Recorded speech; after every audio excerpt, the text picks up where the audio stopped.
Welcome back. You're watching Prime Edition. Professor Stephen Kiama is the Vice Chancellor of the University of Nairobi. Our conversation tonight is on higher education and sustainable financing. Probably before we get into the conversation, let me allow Professor to say hi to you. Professor, how are you? Good evening, everyone. I'm glad to be here at the KBC. Yes, Karibu sana. Yes. Probably to start us off with the issue of funding. Yes. How big is the problem of funding or financing when you talk about university education? How big is the problem, not just in Nairobi University, but across the country?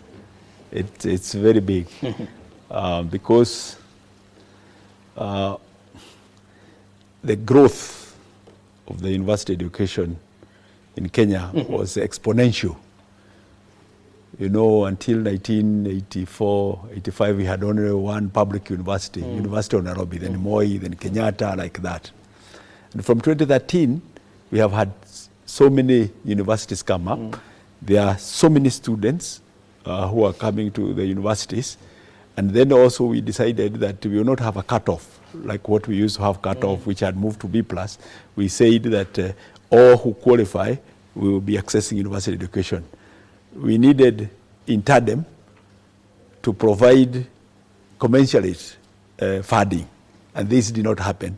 So as a result, there's a big gap between the requirements and the funding available. Yes. Yeah. As you talk about that, for example, in the case of Nairobi University, for example, how have you been affected? Because it is obvious now insufficient funding has rocked our universities. Yes. How has it affected Nairobi University, for example? University of Nairobi was affected in a very big way. You know, in 2017, 2018, the government introduced what was called differentiated unit cost, where government committed to pay about 80% of the agreed fees for each program. If it's medicine, the agreed fees is higher than that for law or anthropology. But that did not happen. 80% was not paid. I think the first time it was paid like about 67% or thereabout. And that has dropped continuously until the new funding model was introduced the other day, where now the continuing students is at about 42% of the actual fee. That means that if a program is 100,000, you don't get 100,000, you get 40,000. Yes, yet the cost of planning the program has been increasing over time, but the amount being paid has been declining. So as a result of that, you know that 2017-2018, the University of Nairobi received a reduced capitation by about 1.7 billion when that new model was introduced. That's huge. And that was introduced now midstream. Within the year when you have already this amount of budget, you have the professors to pay, you have this, and that brought in a deficit in the budgeting process. Now, this new funding model, where you have the new student, the new funding model, and the old students are under the old funding model. The capitation from government we expect to receive this year will be about 850 million shillings less than what we received from government last year. So you can see that you're saying you had a 1.7 billion deficit, and now another 850 has been added to it. Yes. So now you have almost a 2.6 deficit. But you know, I was talking about 2016, 2017. That was not collected. The 1.7, you can take it cumulatively from then, because the only thing that happened, it moved from 4.5 by the previous financial year before this introduction of the new funding model. We had moved it to about 5.6 billion capitation from government. But before the DUC was introduced, we were at 6.2, and that is at 2016. So 2016, and the salaries have been going up. because of the annual increments and the collective bargaining agreements and what, and the cost of living has been increasing. One would have expected it would have moved from 6.2, moving up this way. But now we are at, from government capitation, we are at 4.95 billion. Explain to me something, Professor, so that I understand. Yes. The new financing model for public universities and TVETs announced by President Ruto in May last year. And I was fortunate enough to cover that event. You were there when the president was making that announcement. Yes. Are you saying that this model is not going to work for universities? It's going to work, perhaps in the immediate instance for younger universities. Because, you know, younger universities, they were not as ambitious to begin very expensive programs like dentistry, for example, engineering, medicine, veterinary medicine. So, because those require heavy investment. And even when you are talking about teaching dentistry, you cannot have a class of 100 students because you must match them with the teachers. Because when you are being trained to attend to a problem with the teeth or oral problem, the teacher must be there with you, working with you. It's not something you lecture. You get it? So you find that the dentistry is the most expensive program. So you find the younger university not start those expensive programs. So they have this cheaper program where you manage them differently. You have a big class. So if you are paid a certain amount per student, the cost, you don't hire more teachers. You get it? And because the students are increasing. In fact, the more, the merrier. But for another university like University of Nairobi, the more students, you have to also increase the cost in terms of the chairs, dental chairs you need, the size of laboratory you require, the chemicals you require, etc., etc. So for older universities, they need to be a little rethinking of the model. Okay. To bring this issue of that the cost of their programs is higher than the younger universities. Quite a good point you make there, Professor. And it's something I had the president talk about. The Minister for Education has insisted this administration and the last on universities, coming up with their own ways of generating revenue for themselves and their programs. For example, what is the University of Nairobi doing, if not to bridge this deficit, at least to be somewhere in terms of managing the financial expectations? Yes, universities world over are known to raise extra revenue beside what is being contributed from public or even from tuition fee. So one of the things they do is the issue of creation of an endowment fund. And the University of Nairobi established a foundation recently, 2 years ago, under my leadership, to ensure that we have a possibility of getting philanthropic funding or even funding from our own alumni to contribute to that kitty, where you also invest and ensure it grows. So you find that in most universities which have established a stable financing, they have a strong endowment fund. If you take universities like Harvard and all those other big universities, they have that kind of thing. Now, the other one is obviously using the assets that you have.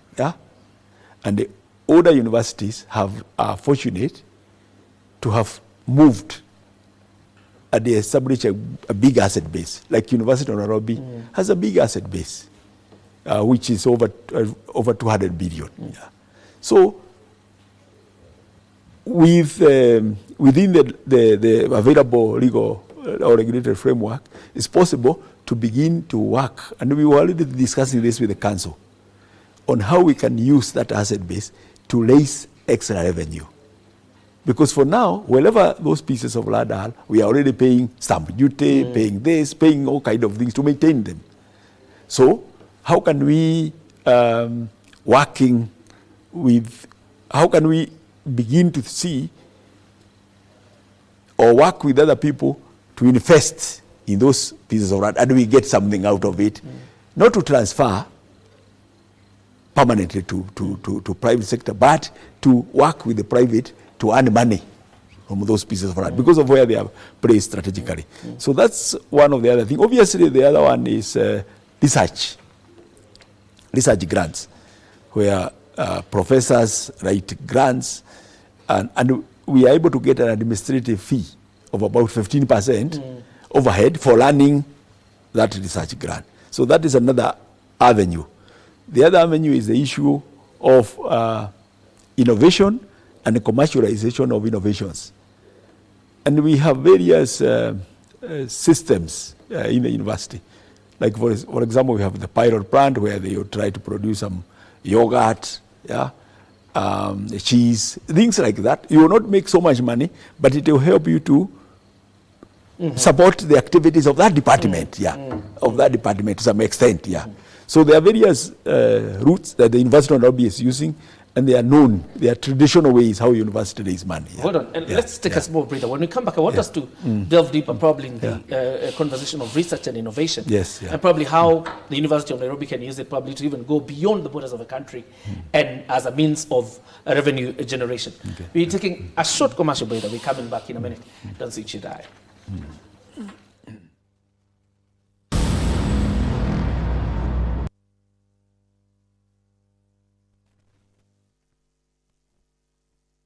Haya, sisi ya kungoja kwenye star 570 hash kuna ploti na ni up to 1.1 million Kenyan shillings with a genuine title deed na inakungoja star 570 hash bukana zake. Kenya Broadcasting Corporation is Kenya's most trusted news and entertainment brand. Grow your business, acquire more clients, and reach new, diverse audiences by advertising with us. We connect brands to audiences that matter, driving results for brands and enhancing your current marketing strategies. We have packages for all needs, and no product is too small for us. Contact us today and capitalize on our combined power of radio, TV, and digital platforms. KBC, connecting Kenyans.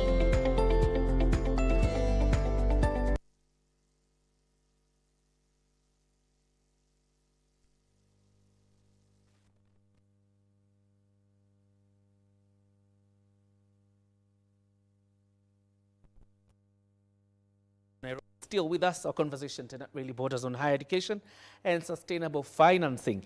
And of course, before we took a break, Professor Kiama was explaining some of the models the University of Nairobi is using to obviously boost its revenue, obviously for financing of the university activities.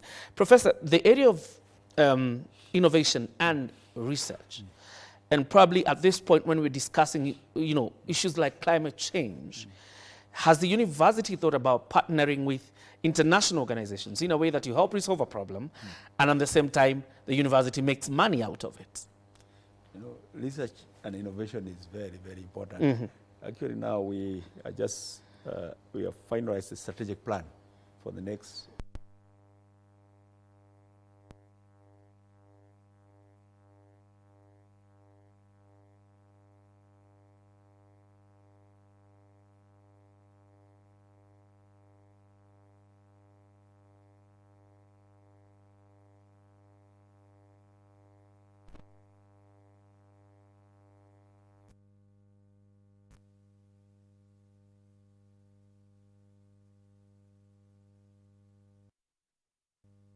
and I did very well, and now I am successful outside.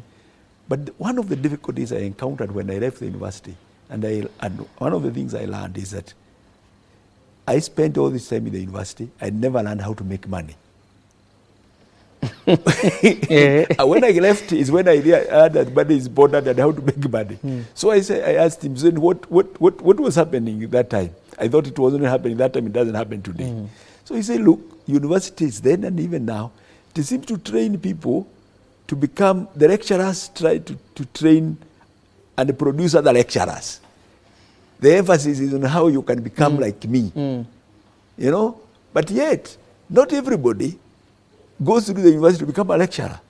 So there should be a way to try to win this person, outside, not to become yourself, but to be able to survive on their own. And we are saying we must begin to cultivate the issue of innovation of the young people when they are still in the university. Because when you look around the country, you find that almost everything is imported. I was recently trying to find out how people used to manage the issue of, for example, to know the moisture in maize when you take it to cereal board. And somebody would say, sometimes you have some guy there who takes one grain and cracks it with the teeth and drops. now this one is it's not dry enough. You can imagine. Yeah. But you look around wherever we live, that everything we are importing and importing and importing. So we are training people to go and work where? Are we training them to go and work in Europe? Because that's where we are importing these things from. We must now begin to see how can we bring up innovators, people who are critical thinkers that when by the time they go out, they have already contributed to some innovation which can resort to them earning a livelihood, or generally just solving the problem of Kenyans, now stopping importation of some of these things, and also creation of wealth for the country. All right. Because otherwise we'll continue losing. So the issue of innovation, and the university and the country will benefit from those innovations. In fact, I'm saying in the university now, soon we will establish a wall of fame. If we innovate and that thing resorts to business, we'll put your name there, that even your children and your grandchildren can come and know this one from the University of Nairobi. They were able to innovate something. All right. We have begun learning things we are calling hackathons. Like today we had many students, because we trained trainers of trainers, and now we were beginning to train some students to think about this. And in May we are going to hold a very one whole week, what we are calling University of Nairobi Innovation Week. So that is a big thing. All right. Professor, because we are almost winding up, the Pyro programs, because they were known as a means also of revenue generation for universities. When I was coming here, there are Pyro programs students who asked me, ask the professor, why did he suspend evening classes for Pyro students? Yes. No, we have not suspended evening classes for Pyro students. I think we still have them in like BCom. They have various programs, and even law, they are there. But it is the way the program run is dictated by the faculty with the deans. And we also expect that the students are represented in those decision-making organs, so that whatever time, for example, when the exams will be done, which days, how the timetable scheduling will be done, whether we will be taught on Saturday or evening, the students are part of that discussion. Yes, So we always, we have like now we saw in the new student leadership, and we have in every faculty a student council, and then we have a national council. Those the overall council engages with the Senate, and those other 4 faculties engages with the faculty deans and the leadership there, so that decisions are made at that level in an agreed manner. All right. The camera here, I think this is your camera, because there have been vice chancellors leading University of Nairobi. Then there's Professor Stephen Kiama. Under 1 minute, what is that thing that you would want Kenyans to remember when Professor Stephen Kiama eventually leaves Nairobi University? What would you love to be remembered for? I would like to be remembered that we transformed the University of Nairobi to be globally competitive university transforming society. Not a university that was there that produced this number of students, but that what it did, it impacted on the society, and the society can see that because University of Nairobi was there, our life is better and we are happier because these solutions were brought to us courtesy of the University of Nairobi, or we created this wealth courtesy of the innovations from the University of Nairobi.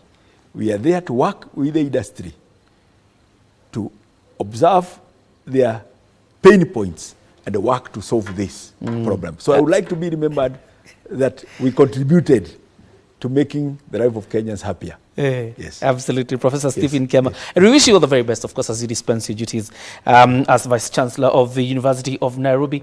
The commitment to Kenyans and every student, obviously, at the University of Nairobi is a globally competitive university. Thank you, Prof, for honoring us tonight. And thank you again for your words tonight. We're taking a breather. Wahome Daniel is up next with sports.